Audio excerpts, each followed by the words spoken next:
People are counting on you, in particular, the people of your life who really matter. Let's discuss 3 points as it pertains to the important people of your life who really matter: preparedness, maintenance, and consistency. First, preparedness. Be prepared.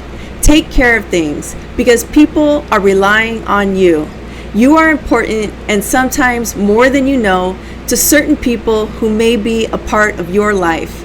Second, maintenance. Stay ready. People are in expectation of you. Their relationship with you has been built around an understanding of what they have come to anticipate from you. Third, consistency.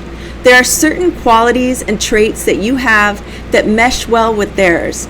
They enjoy these aspects of you and appreciate when you are operating at your optimum.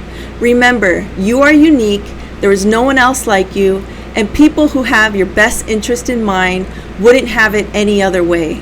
Please support this channel, like, share, comment, and subscribe so these messages can be communicated. And as always, stay focused.